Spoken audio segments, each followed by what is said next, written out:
دیکھیے، ہر انسان کے وجود کے دو حصے ہیں، میں نے پہلے دن شاید کچھ بیان کیا تھا۔ ایک خاکی وجود، اور اینیمل بینگ جو حیوان ہے ہمارا، ایک وہ روح ربانی جو اس میں پھونکی گئی۔ آدم میں جب وہ روح پھونکی گئی تب وہ مسجود ملائک بنے۔ فَإِذَا سَوَّيْتُهُ وَنَفَخْتُ فِيهِ مِن رُوحِي فَقَعُوا لَهُ سَاجِدِينَ۔ دو جگہ آئے تھے قرآن مجید میں ایک شوشے کے فرق کے بغیر، سورہ حجر اور سورہ صاد۔ جب میں اس کو پوری طرح تیار کر لوں اور اس میں اپنی روح میں سے پھونک دوں تو گر پڑنا اس کے سامنے سجدے میں۔ ہمارا جو خاکی وجود ہے وہ ظلمانی ہے، اور جو ہمارا روحانی وجود ہے وہ نورانی ہے۔ اس کی نسبت کس سے ہے؟ اللہ سے۔ بات سمجھ میں آئی؟ لیکن ہم نے اپنے اس نورانی وجود کو اپنے خاکی ظلمانی وجود میں دفن کیا ہوا ہے، اور محمد الرسول اللہ صلی اللہ علیہ وسلم کا وہ نورانی وجود آپ کے اس خاکی وجود پر اس درجے غالب تھا کہ وہ خاکی وجود معدوم کے درجے میں ہے، لیکن وہ حضور صلی اللہ علیہ وسلم پر اثر انداز نہیں ہو سکتا۔ وہی خاکی وجود ہے جسے ہم نفس کہتے ہیں، نفس غلبہ کر سکتا ہے محمد پر صلی اللہ علیہ وسلم۔ حضور کی شخصیت کی نورانیت نے آپ کی شخصیت کے خاکی وجود کا احاطہ کیا ہوا، ہماری شخصیت کی ظلمانیت نے ہماری اس نورانیت کو گل کیا، دفن کیا ہوا، چھپایا ہوا۔ بس یہ فرق ہے۔ انہیں آپ کہہ لیں نور، صحیح ہے، ان کی نورانیت غالب ہے۔ یہی بات ہے جو حضور نے اس طرح سمجھائی۔ دیکھو، ہر انسان کے ساتھ ایک شیطان ہوتا ہے۔ اب کسی صحابی نے بڑی جرت سے کام لیا، پوچھ لیا حضور کہ آپ کے ساتھ بھی ہے؟ ہر انسان کے ساتھ جو کہا نا، تو انسان تو ہے آپ بھی، جو کہ آپ کے ساتھ بھی ہے۔ آپ نے فرمایا ہے، لیکن میں نے اسے مسلمان کر رکھا۔ بات ختم ہو گئی۔ نفی نہیں ہے، وہ میرے تابع ہے، میرا مطیع ہے، مجھے غضب نہیں پہنچا سکتا، ہے تو صحیح، لیکن نہ ہونے کے درجے میں آ گیا کہ نہیں۔ یہ ہے فرق سارا۔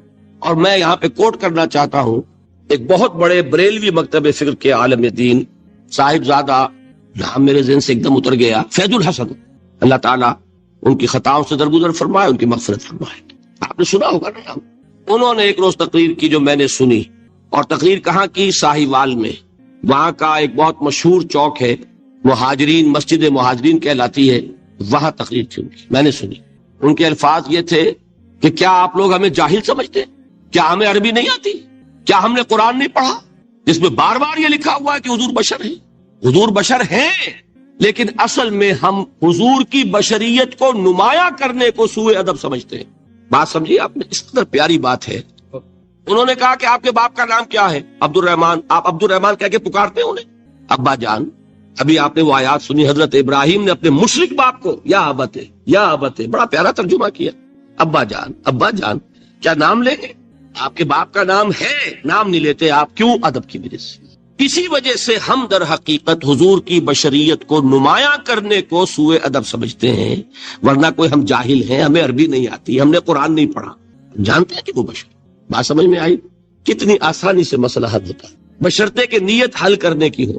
آخر آمنہ کے بیٹے ہیں، عبداللہ کے بیٹے ہیں، عبد المطلب کے پوتے ہیں، بچپن آپ پر گزرا ہے، لڑکپن آپ پر گزرا ہے، نوجوانی آپ پر آئی ہے، جوانی آپ پر آئی ہے، شادی آپ نے کی ہے، اولاد آپ کی ہے۔ کون بے وقوف احمق ہوگا کہ جو آپ کی بشریت کا انکار کرے گا؟ لیکن یہ کہ جس طریقے سے اس کو بیان کیا جاتا ہے وہ ایک مسئلہ بن گیا اختلافی، وہ رد و قضا اور کھینچ تان۔ اور اس میں بھی سمجھ لیجئے مثلکم پر جو ایمفیسس بعض حضرات دے دیتے ہیں اپنے توحیدی، جو ان کے اندر ایک مزاج ہے، اللہ تعالیٰ ان کے مزاج کو اور پختہ کرے، لیکن اس میں بھی مبالغہ کیا جاتا ہے۔ ایک حدیث مجھ سے سنیے جس میں حضور نے مثل کا انکار کیا۔ مثلکم کا مطلب اگر کسی نے یہ سمجھا کہ بالکل ہم جیسے ہیں تو بہت بڑی مغالطے میں۔ حضور صوم وصال سے منع فرماتے تھے، خود رکھتے تھے۔ صوم وصال کیا ہے؟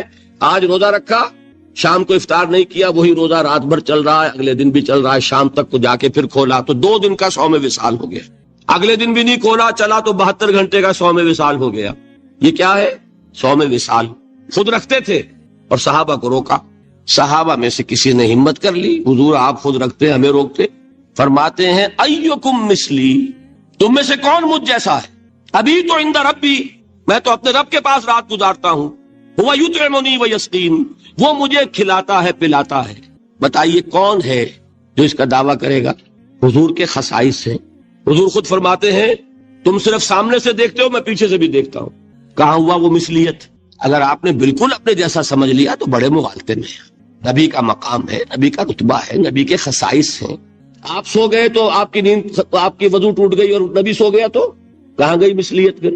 مثل اس معنی میں کہ بشر ہیں، نسل آدم سے ہیں، اس میں کوئی شک نہیں، اس معنی میں مثل ٹھیک ہے، قل انما انا بشر مثلکم، لیکن ہر اعتبار سے تو نہیں۔ سب سے بڑا فرق یہی ہے کہ وہی آ رہی ہے، معراج پہ تشریف لے گئے ہیں، اس دنیا میں بیٹھے ہوئے بھی جنت کا مشاہدہ فرما لیتے ہیں، کرا دیا جاتا ہے، دوزخ کا مشاہدہ کرایا جاتا ہے، فرشتے کو دیکھ رہے ہیں، یہ چیزیں ہیں۔ اور پھر خصائص جیسا کہ میں نے عرض کیا کہ آپ پیچھے سے بھی دیکھتے ہیں، آپ کا معاملہ یہ ہے کہ آپ اگر سو جائیں تو آپ کا وضو نہیں ختم ہوگا۔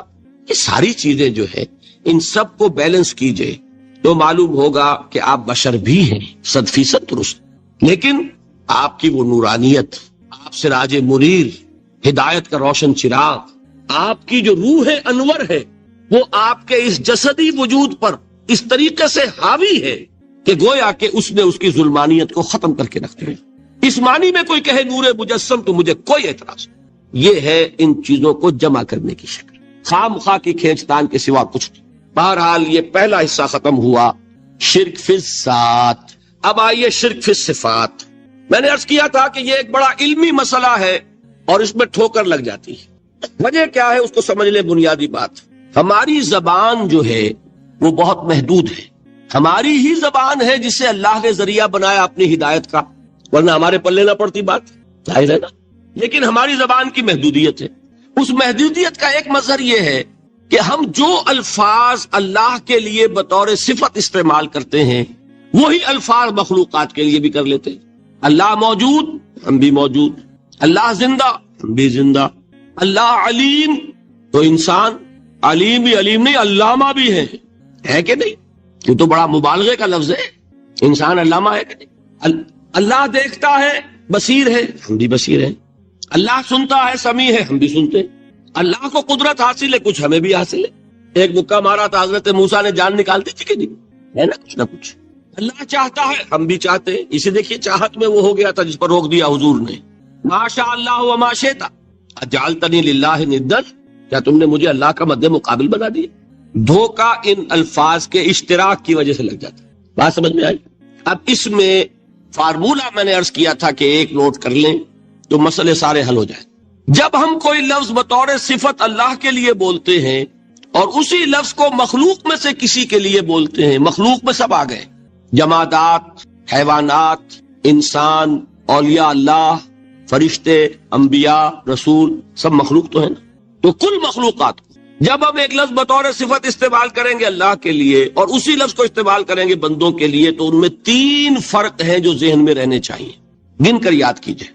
اللہ کی ذات قدیم ہے، ہمیشہ سے ہے، اسی طرح اس کی صفت بھی قدیم ہے، ہمیشہ سے ہے۔ مخلوقات حادث ہیں، ان کی صفات بھی حادث ہیں۔ حادث قدیم کے مقابلے میں کہ پہلے نہیں تھی پھر ہو گئی، ایک فرق۔ اللہ کی ذات از خود ہے، کسی اور نے تو اس کو وجود نہیں بخشا نا۔ اللہ کا وجود از خود ہے، ذاتی ہے۔ اسی طرح اس کی صفات ذاتی ہیں، کسی اور کی عطا کردہ نہیں ہے۔ مخلوق کوئی ہو کسے باشد، ان کا وجود ذاتی نہیں، عطائی ہے، اللہ نے دیا تو وجود ملا۔ اسی طرح ان کی صفات عطائی ہے، ذاتی نہیں۔ 2 فرق ہو گئے۔ اللہ کی ذات مطلق ہے، لا محدود، اسی طرح اس کی صفات مطلق ہے، لا محدود۔ مخلوق کی ذات محدود، کسے باشد، صفت بھی محدود۔ 3 فرق، ذاتی، عطائی، قدیم، حادث، لا محدود، محدود۔ 3 فرق ذہن میں رہیں تو جو صفت بھی آپ اب بولیں گے اس میں یہ تینوں باتیں ذہن میں رہیں۔ سمجھ میں آ گئی بات؟ اب اس کا اطلاق کیجئے تو یہ علم غیب کا مسئلہ حل ہو جائے۔ یہ بھی لا ینحل سمجھا جاتا ہے۔ علم کسی کا بھی ہو، انسان، فرشتہ، اولیاء، انبیاء، رسول، حضور صلی اللہ علیہ وسلم، کسی کا حادث ہے، قدیم نہیں ہے، عطائی ہے، ذاتی نہیں ہے، محدود ہے، لا محدود نہیں ہے۔ 3 باتیں مان لیں، شرک نہیں ہوگا۔ ان میں سے ایک کو ساقط کر دیں، شرک ہو جائے۔ آئی بات سمجھ؟ اللہ کی قدرت ذاتی ہے، عطا کردہ نہیں۔ مخلوق میں جس کو قدرت حاصل ہے وہ عطائی ہے، ذاتی نہیں۔ اللہ کی قدرت لا محدود،